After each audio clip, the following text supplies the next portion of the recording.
What's up, my peeps? It is now time for the WWE Live from MSG special results / highlights and review video. I'll be going over the entire show results, as well as some of the highlights in my opinion, and give you guys my thoughts and my review on the show. So it kicks off with a tag team match. It was Randy teaming up with Dolph to face off against Sheamus and Rusev.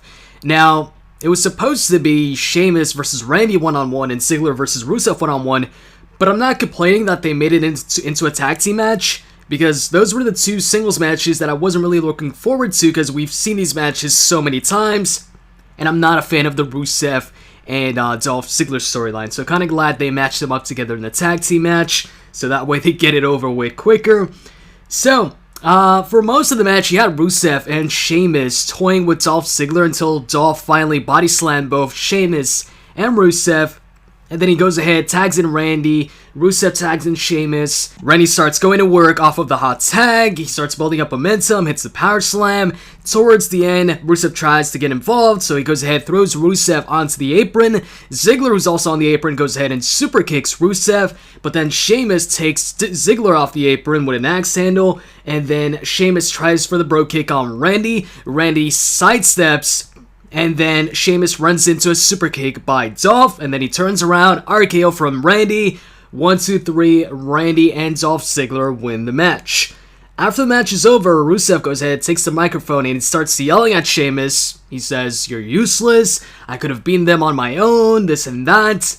And he keeps on pushing Sheamus' face, and he tells him to take his briefcase and leave. So Sheamus goes ahead and pretends to leave, but then he gets back in the ring and hits him with a brogue kick. Afterwards, he grabs the microphone and says, "How about you kiss me arse?"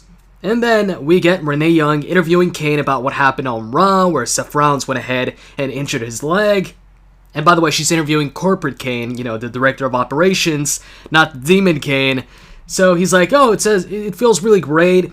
And he goes ahead and says, or she asks him, "Why did you make the trip here with your leg injured?" And then he goes ahead and says that he made it here for one reason and one reason only, for Seth Rollins.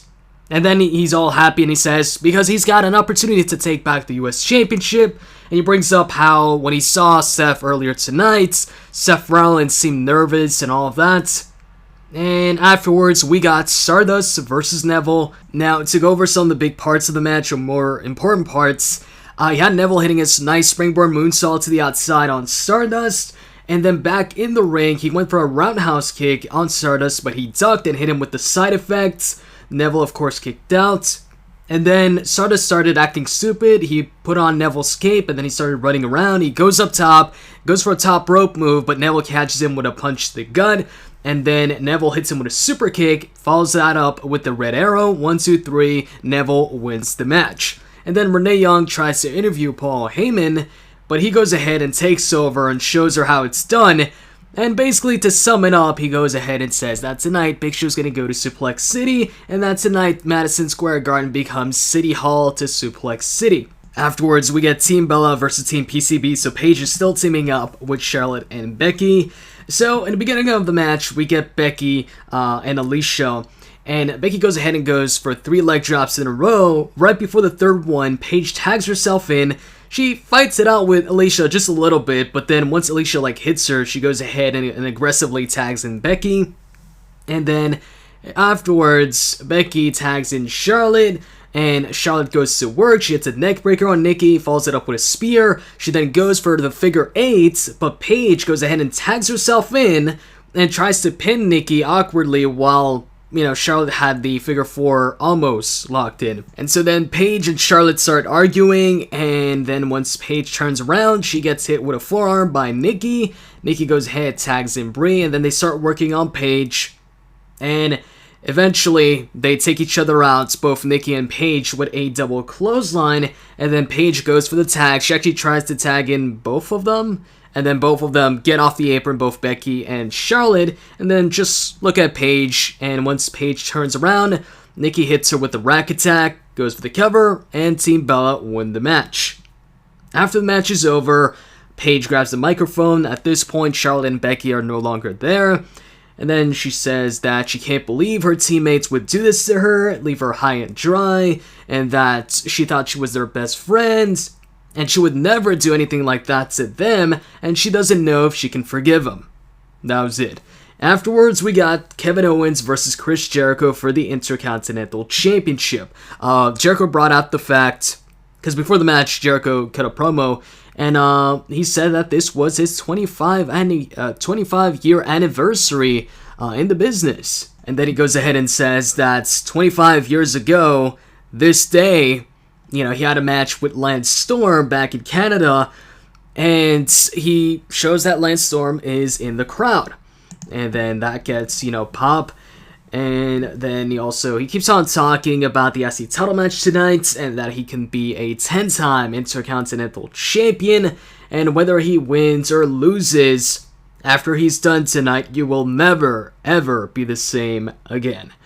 And then Kevin Owens comes out, and right off the bat, when the match starts, they circle the ring, you're thinking they're going to do some chain wrestling, but Kevin Owens goes ahead and starts just striking Jericho right off the bat.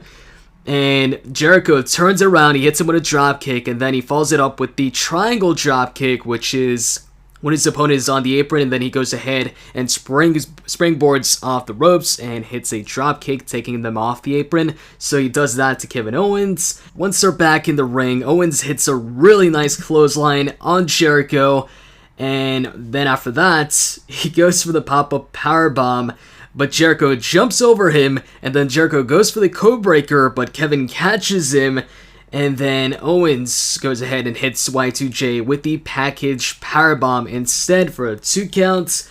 And then Jericho hits the Bulldog. He goes ahead, goes for the Lion Salt, but Owens gets his knees up, and then he hits the Cannonball in the corner, follows it up with the Swanton, but Y2J also gets his knees up. So, Kevin Owens lands on Jericho's knees, and then Jericho goes for the Walls of Jericho. He locks it in, but KO gets to the ropes. And then we get Kevin Owens in the corner. Jericho charges him, but Owens ducks, and then he throws Jericho shoulder first into the steel post, and then he rolls him up, but Y2J kicks out.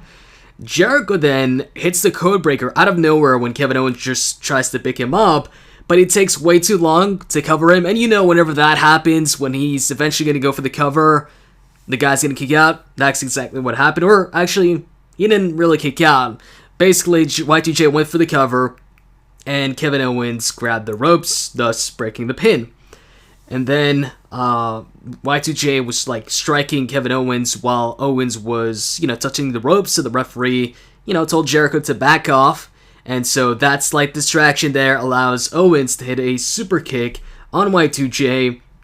And then he goes for the pop-up powerbomb, and at this point I'm thinking he's going to land it, but it gets countered, and Y2J reverses it into a Hurricane Rana, followed by another attempt at the Walls of Jericho, but Kevin Owens this time pokes him in the eye, rolls him up, and gets the 3 count, thus retaining the IC Championship. Following that, we got a Tag Team Championship match, the New Day versus the Dudley Boys, and they showed a video package for the match. Now, going into the match, the Dudley Boys were already my pick. I thought they were going to win, whether it's by winning the titles or winning via, some BS manner like DQ, countout, or something like that. But then once they showed that video package, I was like, they might actually win the tag team titles and not just win the match. So before the actual match, man, I said match so many times now. But anyways, before the actual bout or fight, New Day went ahead and cut a great promo. It was a funny promo, man. They went ahead and they just made fun of the Dudley Boys, and how they're wearing glasses indoors. They have references like the "What's up," that are pretty old school, or pretty outdated. It was just an awesome promo, and the promo of the night. You've got the match of the night. You've also got the promo of the night. So the Dudley Boys obviously eventually came out, and I'll go over some of the highlights of the match or some of the big moments. So you have Devon going for the headbutt, the "What's up" headbutt off the top, but Woods goes ahead and pushes him off the turnbuckle. Referee doesn't see it because he's distracted. And once he does that, the momentum turns around in the favor of the New Day. From then on, New Day starts dominating the match. Eventually, they start dominating Bubba. And Big E then goes for the splash on Bubba, but Bubba rolls out the way, and he tags in Devon, who goes ahead and takes out all 3 members of the New Day. and eventually they hit the 3D on Kofi.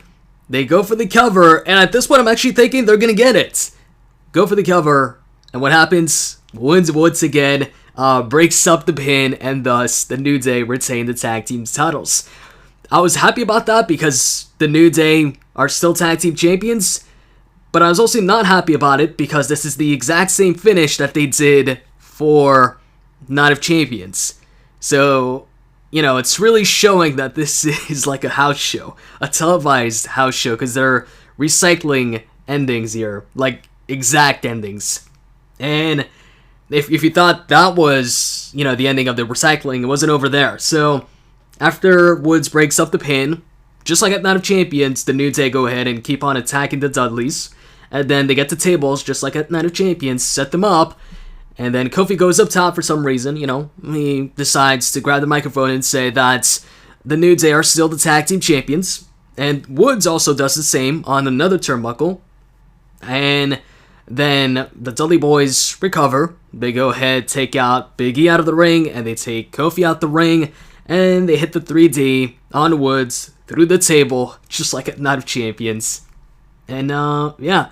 So the Dudley Boys win the match, but they don't win the titles because of the disqualification. And after that, we get the Beast, Brock Lesnar versus the Big Show. Now, this was a really short match. I knew it was going to be short. Like, I knew it wasn't going to be a long match, but I didn't think it was going to be this short. But you know what? I'm actually glad it was this short. I'll talk about it, you know, as I will with every other match, you know, later on in the video. So it started off with Brock trying to clothesline Big Show a couple times, and Big Show just wouldn't budge. He wouldn't go down, and Big Show eventually backdrops Brock Lesnar out the ring. Lesnar just laughs it off. He gets back in the ring, and then back in the ring, Big Show starts punching Lesnar in the gut. He's got control. He's got Lesnar in the corner, starts punching him some more in the gut. Lesnar turns it around. He hits him with a couple shoulder tackles, but then Big Show starts the chokeslams. And the reason why I'm saying he starts the chokeslams because he had a bunch of them. So he hits the first chokeslam and Lesnar just gets right back up. So Big Show hits him with another chokeslam. Lesnar still gets right back up. So Big Show hits a third chokeslam, goes for the cover, but Lesnar kicks out at 2. Big Show then, and at this point I was like, alright, this is definitely going to be a short match because they're pulling out the finishers right off the bat. And, you know, 3 of them. So Big Show then prepares for the KO punch.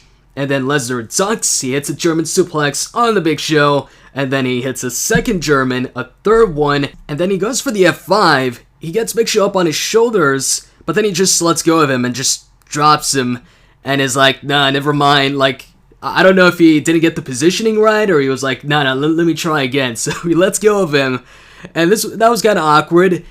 And then he follows it up with a 4th German suplex. And then he goes for the F5 once again. This time, he goes ahead and hits the F5, covers the Big Show 1, 2, 3, and wins the match. At this point, I'm like, damn, Big Show tonight was... His chokeslams were pretty much the equivalent of Kane's chokeslams. Or actually, no. Worse than Kane's chokeslams because we've seen Kane before chokeslam Brock, and Brock went down. He didn't get right back up. Big Show had to hit 3 chokeslams. And... You know, everybody kicks out of Kane's chokeslams, right? But we haven't seen anybody get up after 3 chokeslams in a row. But as far as Big Show goes, damn, his chokeslams tonight took a hit, man. They're not as strong as before. Or, you know, they don't look as strong after this. So, anyways, yeah, he hits the F5, gets the win, and you think it's over there. He goes ahead and leaves, but then he comes back, and Big Show's slowly getting back up, and he's kind of dizzy. And he's like, fuck you. And yeah, he actually says fuck you. You can hear it. Not on the microphone, but you can hear it when he's saying it. And he does the motion too. And then Lesnar gets back in the ring, and he goes ahead and hits another F5 on the... Oh, actually, I forgot. Almost forgot. Before hitting the other F5, Lesnar hit a overhead belly-to-belly suplex on the Big Show. Because he didn't do that move in the match, and he's done that move before to the Big Show, so I'm glad he did it here. And then he followed it up with another F5, and that was it. Just, you know, it just showed how much of a beast Brock Lesnar is, if you didn't already know. So afterwards, we got the main event. I actually thought the main event was going to be Brock versus the Big Show, But obviously there was one more match left, and it was Seth Rollins versus John Cena for the US Championship inside a steel cage. And you knew Kane was going to interfere. I mean, after this segment, the interview with Kane, something was going to happen here with Kane and Seth Rollins, and it did. But anyways, let me pull out my notes here for this match. So, in the beginning, Seth Rollins tried to escape the cage a bunch of times, but Cena stopped him. At some point, he tries to climb up the top, but John Cena grabs him and he hits him with a bulldog from the top rope. Seth Rollins kicks out. John Cena tries to climb the cage, but Seth Rollins takes him down and hits his springboard knee, but John Cena, of course, kicks out. Seth Rollins then tries to climb the cage, but stops when he realizes that Cena's trying to crawl out, and then Rollins also tries to climb up the cage shortly afterwards, but John Cena stops him with an electric chair facebuster. Now, one of the cooler moments of the match, John Cena went for the top rope leg drop, or I like to call it the top rope Faymaker, but I know on commentary and, a bunch of people like to call it the top rope leg drop. I call it the top rope Faymaker. John Cena went for that, but Seth Rollins countered it just like Batista did at SummerSlam a couple years back into a sit-down powerbomb for a 2 count. That was a nice counter. Cena then started his comeback. He hit the shoulder tackles, the back suplex, goes for the 5-knuckle shuffle, and whenever he's going to go for it, Seth Rollins is going to kick him in the head. That's exactly what happened. Seth Rollins kicked him in the head, and then afterwards, Seth Rollins tries to crawl out, but John Cena grabs him by the leg, and we get the whole spot where Seth Rollins, whenever somebody grabs him by the leg, he pops up and hits him with an enziguri. That's what happened there. He went for the cover, and Cena kicked out. Seth Rollins then tries for the 5-knuckle shuffle, Cena stops it, and then Cena starts to come back once again, but this time at twice the speed, and he actually hits the 5-knuckle shuffle. Cena then locks in the STF, but Seth Rollins tries to crawl out while he's in the STF, and then Cena, for some reason, decides to let go, and Rollins is almost out the cage, but Cena drags him back in, and then Cena tries to climb out, and then Seth Rollins drags him back in, and then they keep doing this until eventually Seth Rollins just slams the door shut on Cena's face. And then Rollins tries for the pedigree, but John Cena counters it. He tries to slingshot Seth Rollins into the steel cage, but Rollins instead just jumps on the cage and starts climbing it. And then Cena stops him, smashes his head face first onto the cage. But Seth Rollins turns it around and he hits him with a superplex into the Falcon Arrow. Really like that move. Cena kicks out and Seth Rollins tries to climb up the cage once again. And then Cena also climbs up. They start fighting it out on top of the cage, trading punches. And Cena eventually hits a tornado DDT off the top rope, which Seth kicks out of. And then for some reason the lights went out. Not completely, but you could tell some of the lights went out. At this point, I'm like, alright, this is definitely a house show. Or a televised house show. And for a second there, when the lights went out, I thought maybe Kane was going to come out. But no, he didn't come out. So anyways, at some point, John is close to the door, and the referee opens up the door. But Rollins jumps over Cena, climbs up the cage, and John Cena then goes ahead, grabs Rollins by his feet to stop him, and he's got him in the attitude adjustment position, but Seth Rollins front flips out of it, and then he hits Cena with a kick to the gut, just like at Night of Champions, and follows it up with a super kick, and Cena kicks out. John Cena then counters the pedigree into the STF, and Seth Rollins counters that into the crossface. That was cool. And then John Cena gets up while Rollins has the crossface locked in and turns it around into the attitude adjustment position, but Rollins gets off Cena's shoulders and then hits him with a low blow. Seth Rollins then starts climbing up the cage, he gets up top, and then he stops for a second and smiles, and then Kane's music hits. And then Kane is taking his time to, go down the ramp and go stop Seth Rollins. And with Kane taking his sweet time, I was like, this is kind of stupid, because, Seth Rollins could just jump off really quick, win the match, and just run off through the crowd, and then he could go back and take the United States Championship, the next day or something like that on Raw. But, it is what it is. So, Kane takes a sweet time. Eventually, he gets, right under Seth Rollins, where if Seth Rollins, decides to climb out, then Kane is going to be right there, so he doesn't want to do that. So, Rollins decides to stay in, and he decides to jump off from the top of the cage with a frog splash. Now, that was cool. He goes for the frog splash, and John Cena rolls out the way, so Seth Rollins just lands on the mat, and he kind of landed pretty awkwardly. He didn't land like flat. He didn't land straight. He landed on his side. So I thought for a second there maybe he injured his shoulder or something like that. But afterwards he looked fine. Right afterwards, Cena follows it up with the attitude adjustment, covers him, and wins the match. So Cena retains the US Championship. Cena just gets out of there, and then Kane gets in the cage. He closes the door behind him, and he ends up chokeslamming Seth Rollins and hitting him with a tombstone piledriver. He then grabs the championship, holds it up, his music hits, lights go red, and that's it for the show. So, what did I think about WWE Live from MSG, the WWE Network special? I definitely enjoyed the first network special a lot more than this one. So, let me start off with the beginning of the show. A tag team match, Randy and Dolph Ziggler versus Rusev and Sheamus. Now, this is the type of match you'd see on a SmackDown or Raw. But this show also was more like a house show. I mean, if you look at the card and the results of every single match, if you would just look at it, like, apart from Brock versus the Big Show, like, take that out. Look at all the other matches, and just at the cards and the results, that looks like, results of a typical house show.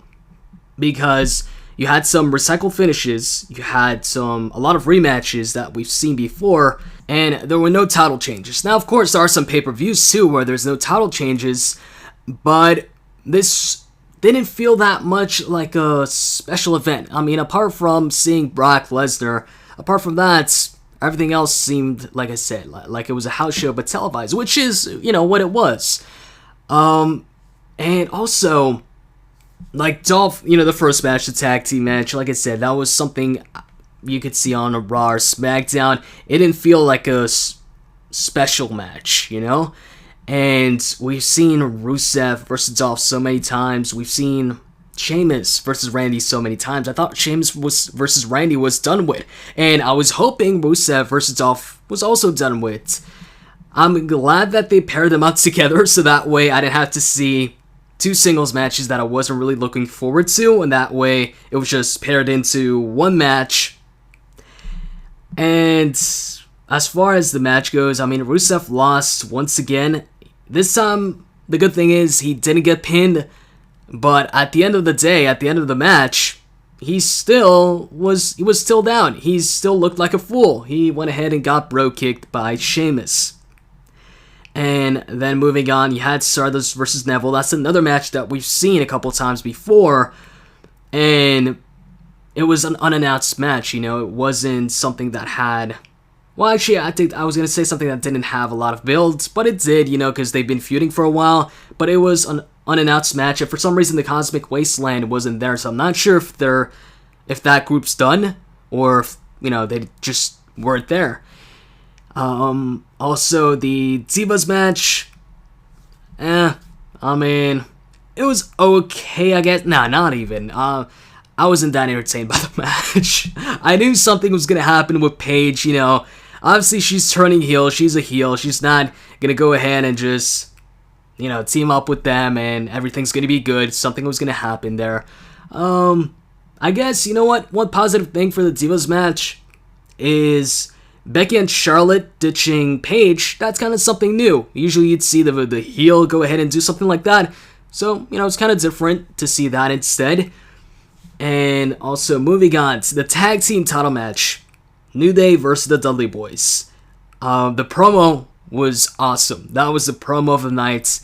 As far as the match goes, more specifically the ending of the match, it was an exact copy of Night of Champions. Which is why I'm saying, this really feels like house show. I actually thought that maybe the Dudley Boys would win the tag team titles here because it's at Madison Square Garden and it'd be an opportunity to show that, hey, on these network specials, the titles could change hands. But yeah, the fact that it was really an exact copy from the ending of the match, it being a disqualification after the 3D with Woods breaking the pin, and then once again Woods being put through the table after the match.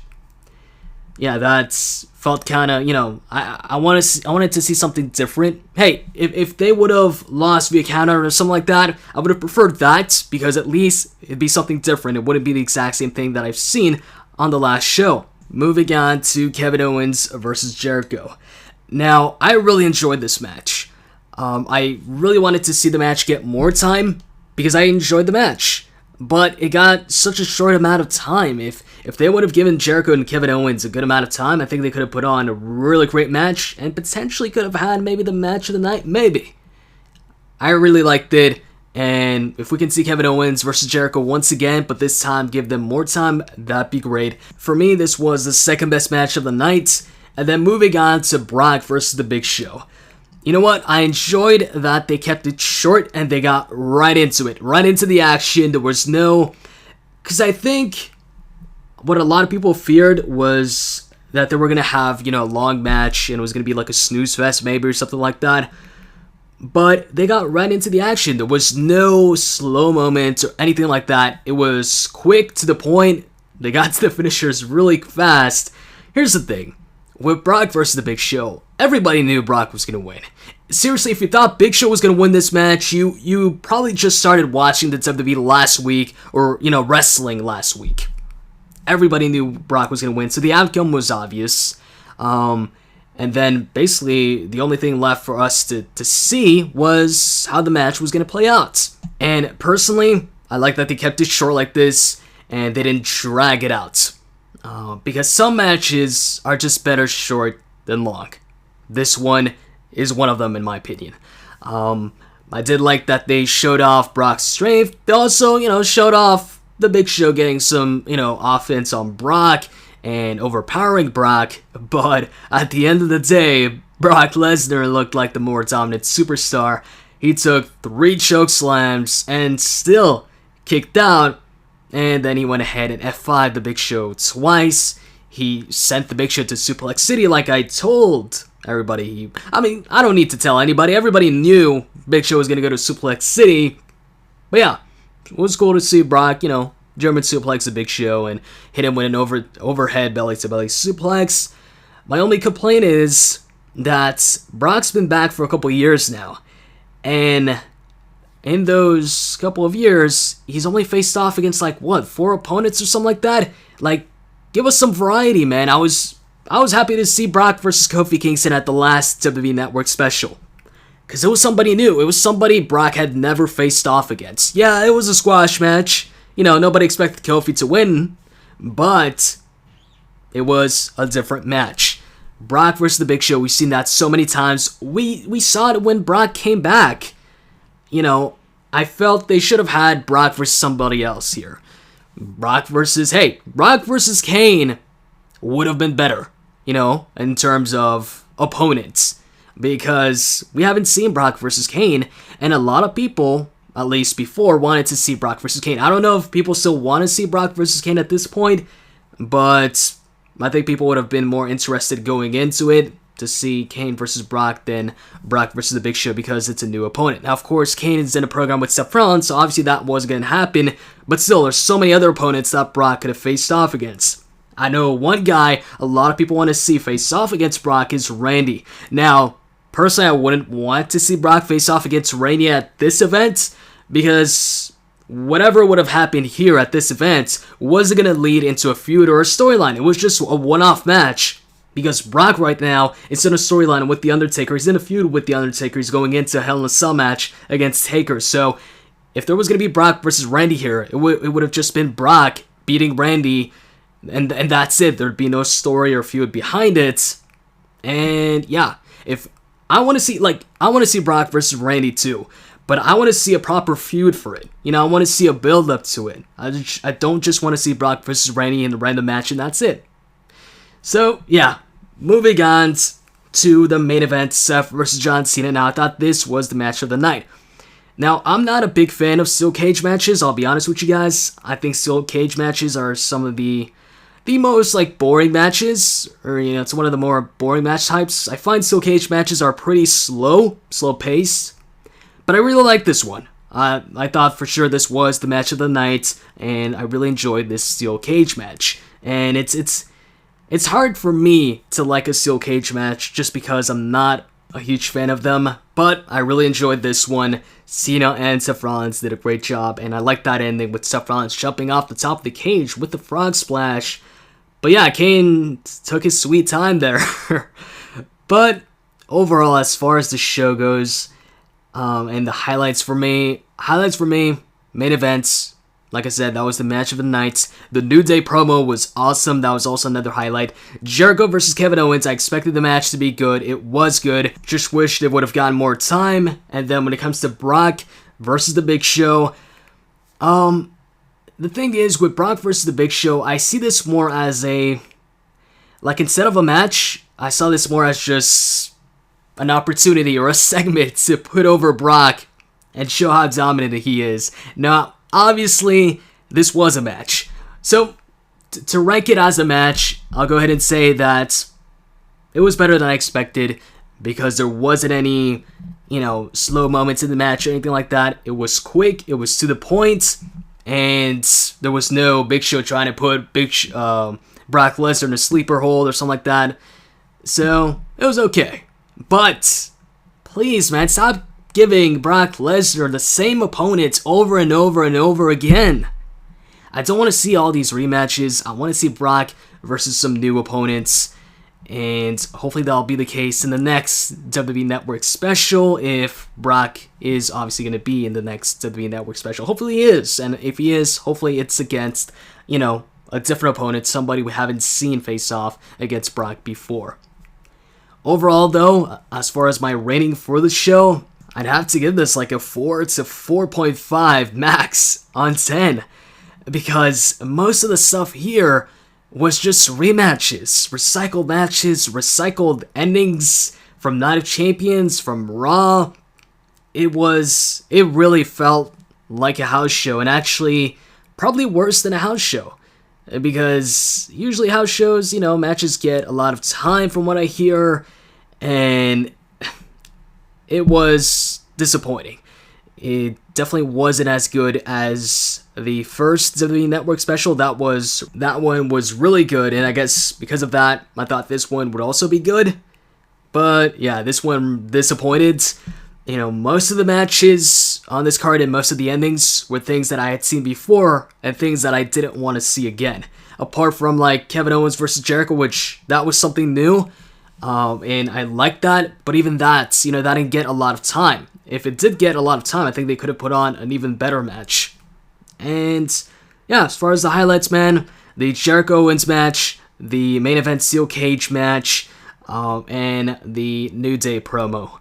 So, I hope you guys enjoyed this video. If you did, as always, you can click that like button down below and let me know what you thought of the show in the comments. With that said, I'm out. See ya.